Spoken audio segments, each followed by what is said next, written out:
Hello there and welcome. My name is Gloria Warren and you're watching another edition to The Eloquent Wife. So how are you doing today, ladies? How are you doing today? I want you to let me know where you're tuning in from, and I also want you to share this video with someone who you believe it may be a blessing to. The topic that we're going to talk about today, I can't wait to just dive into it. Just this whole season is just, to me, is just some weighty topics, but I'm going to just pace myself. I'm going to be patient. But again, you know, if you know anybody who would be blessed by The Eloquent Wife, just share with them, tag them in this post, let them know that we are here, that we are live, and that we're getting ready to talk about something that many of us, you know, we may deal with in our minds, but I'm just gonna be patient. But if this is your first time joining me, I want to give to you, which is my 5 key elements guide. It's the 5 key elements every Christian wife needs to access the heart of her husband. And the Lord gave me this wisdom for my own marriage, the 5 keys that just help to just turn like my marriage around in just such a significant way. And my prayer is that wherever I go, I'm just going to tell everybody, you know, this is, you know, something that I have. If you want it, you know, it's free. You can get it. If not, you know, that's okay too. But for those who are hungry to know more, you know, I love just sharing.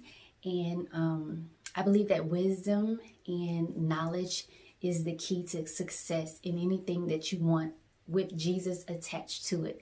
And so in the description box, whether you're joining me on YouTube, whether you're on Facebook, you can find it in the description. But today we are going to talk about unanswered prayers. Now we are in this season where we are dealing with self, and many of you may feel slighted. You may feel a certain way because you're saying, God, I'm praying. God, I'm fasting. But my prayers aren't being answered. And the message that I want to relate to you is that your prayers have not been unheard. You are just in a season of waiting. You are in a season of waiting. Those prayers, when they are prayed from a pure place, when they are spoken from a righteous place, when they are spoken from a vessel that has been cleansed, that has been washed in the blood of the Lamb, you can always rest assured that they are reaching the throne room of God. Sometimes we don't understand everything. Sometimes we don't know everything. But what we do know is that all things work together for our good, for those who are in Christ Jesus. And so, unanswered prayers. What are those prayers that have been laid down at the feet of Jesus? What are those prayers that you have just been weeping over, that you have just been praying over, and that you're saying, God, where are you? Always remember that the Lord is near to the brokenhearted. The Lord is near to those who are crushed in spirit. And so just when you feel as though you cannot go any further, just when you feel as though, God, I just can't do this anymore, just when you feel like you're about to break, rest assured in knowing that God is right there to carry you through. Have you ever seen that visual where you saw two footprints or two sets of footprints in the sand, and then there came to a point where you just started seeing one set of footprints? Recognizing that it's not that Jesus left, but the reason why you saw one set is because he began carrying you. He began carrying you. So whatever you're dealing with, whether it is you're dealing with things in your marriage, whether you're dealing with things on your job, whatever it is that you're dealing with, I believe that you will find peace in knowing that every season is not going to be easy. Every season is not going to be easy, but you can rest assured in knowing that because we know who holds tomorrow, we know that we have hope, that no matter what we face, we win. No matter what we face, we win. I know I've never shared this before here, but I can remember the season where me and my husband, we went through one of the darkest seasons of our marriage. And it is when we lost our baby. I was 8 months pregnant, 34 weeks or 33 weeks, almost 34. And I just began to stop feeling the movement as much. And so, I was reading up on what should I do. They tell you to lie down, drink some juice, try to, eat something that, is kind of sweet to, see if that'll give the baby energy. And I just remember, just laying down and just pressing on my stomach and just trying to see if this would, cause our baby to, become rejuvenated. And I just can remember not feeling much. And I felt like I was feeling something, but it just wasn't the normal. And the only reason why I'm sharing this is because I just feel led to share it today. I feel pressed to share it, and so I know that there is purpose in it. But what I know now is just, what I was feeling was his body just, bumping into me. But during that time, I don't know if he had already transitioned, or I don't know if he was just fighting for his life. But I can remember going to the doctor, and I was just like, God, I know that you got us. I know that, all things work together for our good. And I just had a peace in my spirit. And so, I just felt like all things were well. And when we got there and when they did an ultrasound, I can remember looking at the screen. I can just remember seeing no movement in the heart. And, after having ultrasounds, you know what it looks like when you see the heartbeat of the baby on the screen. And I can just remember not seeing it at all. And I knew what I was seeing, but I didn't say anything. I didn't ask any questions. It's like I was just numb in that moment, and I was just there. And the nurse, she kept her calm. She kept her cool. She didn't turn the screen. She just remained calm, because I knew, she knew that probably, if I do anything hesitant right now, it's going to alert them. It's going to alarm them. So she did well. But I just remember, she finished up and she went to give the report. And I remember the doctor coming in to just, share with us what was going on. And I remember she came in and she said, we can't find a heartbeat. And so the baby, the baby's gone. We can't find a heartbeat. And so we are going to start the Pitocin so that your body can deliver your baby. And I remember me and my husband, we just looked at each other and we just broke down crying. And there's nothing really that you can say to anybody in that moment.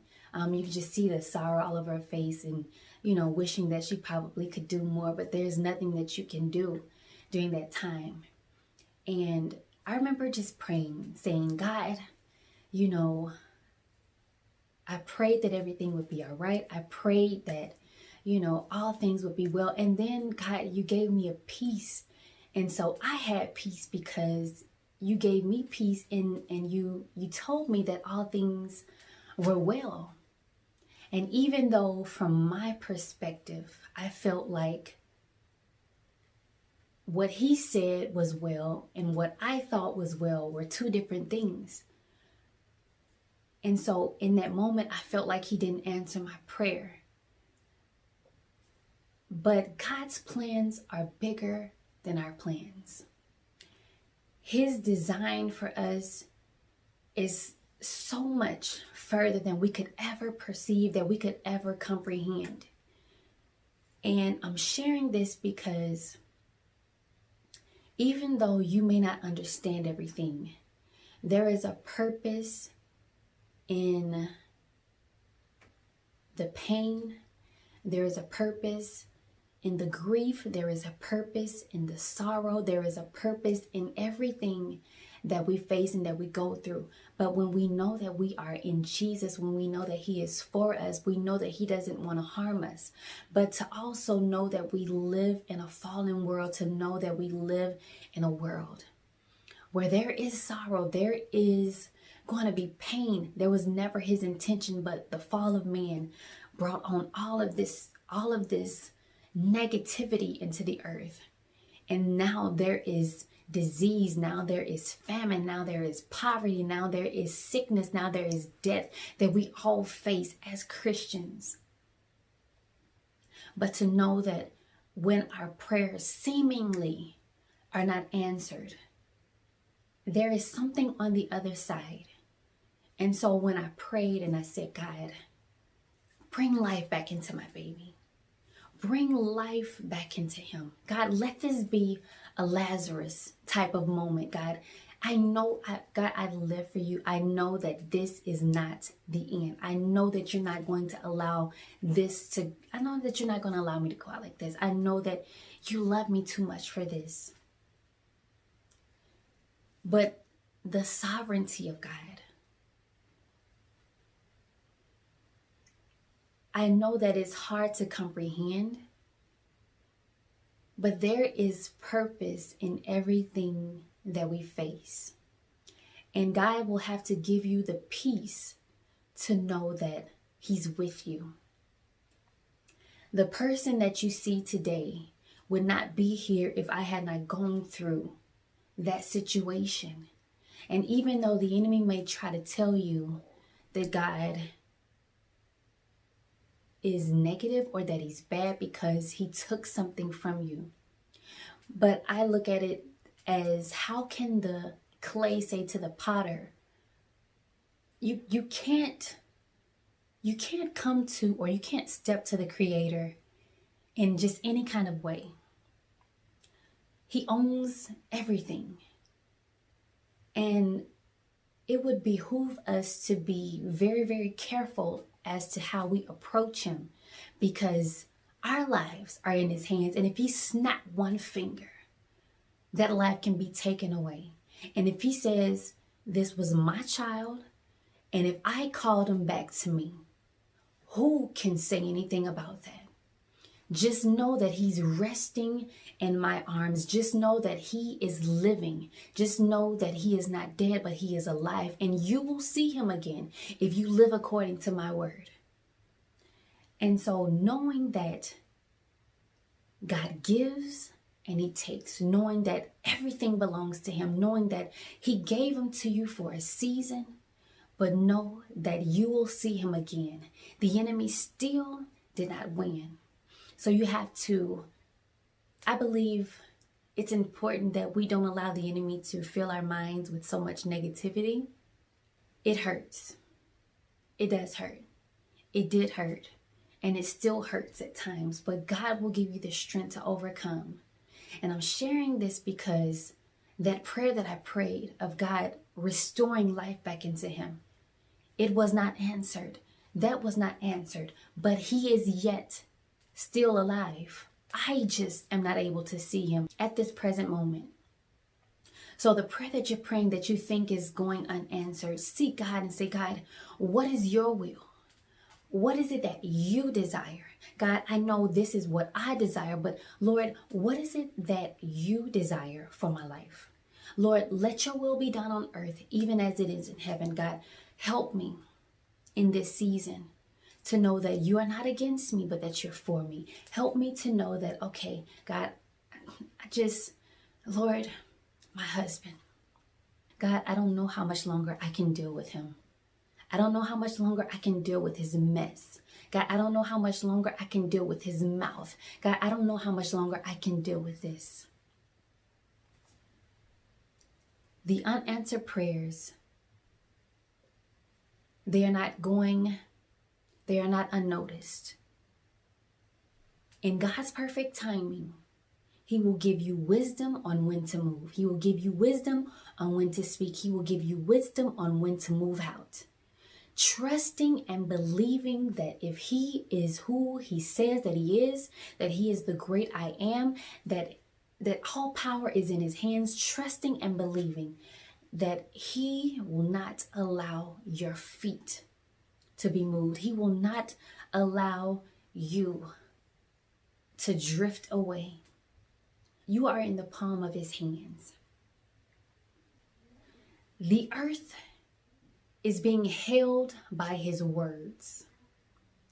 The earth is being suspended in space from his word that he spoke.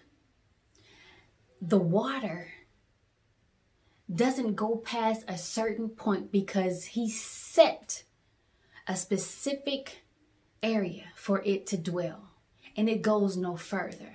You see the birds that fly in the air.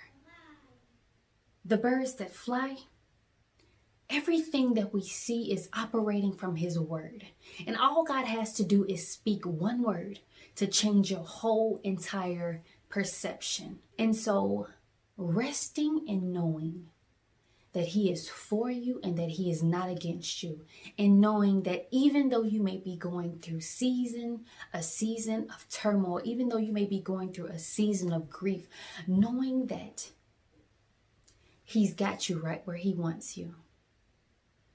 Gloria, how could you say that? How could you say that this is something that I should be proud of or that I should be content with when it's hurting me? Jesus was crushed. Jesus was wounded for our transgressions. And if we are no higher than our master, if Jesus was crushed, we have to be crushed. If we say, God, I want to be used by you. God, I want you to use me in a mighty way. Be careful what you pray for. Be careful what you ask for, because if you want to be used in a mighty way, God has to crush you and he has to mold you to become the woman that he desires for you to be. If you desire to be great in him, if you desire for the gifts and for the power of God to flow through you when you minister, when you preach, wherever you are. If you desire for the anointing to flow through you, not just this little bitty, just something. If you desire the power of God to follow you, to flow through you, you have to go through a crushing. You have to go through a place, because if you're not crushed, how can you help and serve people who are being crushed every day? You have to have some type of testimony to where you can say, I've been through that, but yet I know that God is able to bring you through as well. You have to have a story, because if you have not gone through anything, there is a level of respect that comes with the crushing. And so my prayer for you today is that you say, God, not my will, but your will be done. God, I know that my prayers haven't been answered yet, but Lord, I just believe by faith that all things are working together for my good. And although my prayer that I thought was not answered, when my time is up here on this earth, I am going to see my baby again. I am going to see him again. He is resting with Jesus. There is no pain where he is. There is no sorrow where he is. You can either look at this in the negative, that God took this from me, or say, I'm going to do everything that I possibly can so I can get to glory, so that I can see him and be able to live forever with no more pain, with no more sorrow, with no more guilt, with no more shame. I will be able to live in this place with him, with Jesus, for the rest of my family members who have gone on to glory. I'll be able to live in that place forever, instead of allowing the enemy to harden your heart towards God, or to where you start cursing him, because you know that every sin that you commit is forgivable, but one sin that is not forgivable is when you blaspheme against the Holy Ghost. So be careful of allowing the enemy to speak into your mind, to cause you to do something that you cannot take back. And so I pray that something that I said was a blessing to you. I pray that you have some level of peace within you. I pray that you will look at your life differently, and that you will put everything in its proper perspective, to know that we serve a creative God. We serve an all-powerful God, that we serve a God who is able to do what he desires to do, what he desires to do with his creation, and knowing and trusting that everything is working together for my good. So until my next video, I'll see you soon. Bye-bye. Fight for your mind.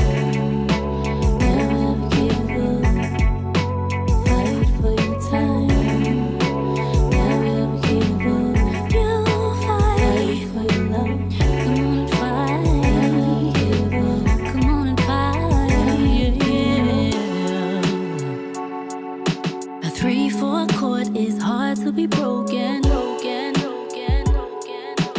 matter the test, we'll fight to the end. We vow to stay together for